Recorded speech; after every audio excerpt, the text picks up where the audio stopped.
छोटी मनु ने गुल्लक से सब सिक्के निकाल लिए और उनको बटोर कर जेब में रख लिया। घर से निकल पड़ी। पास में एक केमिस्ट की दुकान थी। उसके जीने पर वह धीरे धीरे चढ़ गई।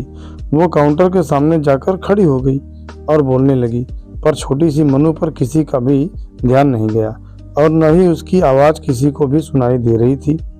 सब अपने अपने कामों में व्यस्त थे। दुकान का मालिक का कोई दोस्त बाहर देश से आया था। वो भी उससे बात करने में व्यस्त था। तभी उसने अपनी जेब से एक सिक्का निकालकर काउंटर पर फेंक दिया। सिक्के की आवाज़ से सबका ध्यान उसकी ओर गया। उसकी तरकीब काम आ गई। दुकानदार उसकी तरफ आया और उससे प्यार से पूछने लगा, बेटा तुम्हें क्या चाहिए? उसने अपनी जेब से सब सिक्के निकालकर अपनी छोटी सी हथेली पर रख लिए और बोली कि मुझे चमत्कार चाहिए। दुकानदार पहले तो समझ नहीं पाया, तो उसने फिर से पूछा। वो बच्ची फिर से वही बोली कि मुझे चमत्कार चाहिए। दुकानदार हैरान होकर बोला, बेटा यहाँ दवाई मिलती है, चमत्कार नहीं मिलता। वो बच्ची बोली, अगर यहाँ दवाई मिलती है तो चमत्कार भी आपके यहाँ ही मिलने चाहिए। दुकानदार बोला, बेटा लेकिन आपसे यह किसने कहा कि यहाँ चमत्कार मिलता है? अब उस बच्ची ने विस्तार से बताना शुरू किया।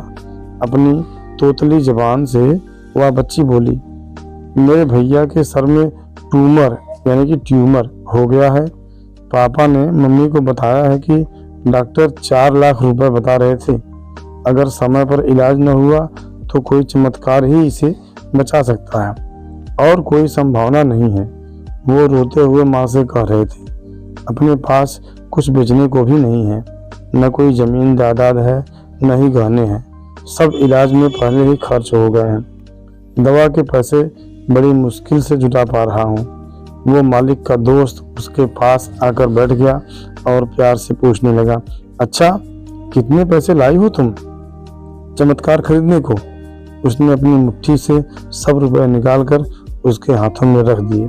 जब उसने वो रुपए गिने तो 21 रुपए 50 पैसे थे। वो व्यक्ति हंसने लगा और मनु से बोला, समझो तुमने चमत्कार खरीद लिया, चलो मुझे अपने भाई के पास ले चलो। वो व्यक्ति जो उस केमिस्ट का दोस्त था, अपनी छुट्टी बिताने भारत आया था और न्यूयॉर्क का एक प्रसिद्ध न्यूरो सर्जन था। उसने उस बच्चे का इलाज 21 रुपया 50 पैसे में किया और वो बच्चा सही भी हो गया। आखिर प्रभु ने मनु को चमत्कार बेच ही दिया। वो बच्ची बड़ी श्रद्धा से उसको खरीदने चली थी। वो उसको मिल गया। प्रभु सबके पालनहार हैं। उनकी मदद ऐसे ही चमत्कार के रूप में मिलती रहती है।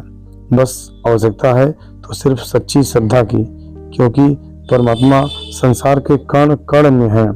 दोस्तों, कहानी यदि पसंद आई हो तो चैनल को लाइक एवं सब्सक्राइब जरूर करें और अधिक से अधिक दोस्तों में शेयर भी करें। धन्यवाद।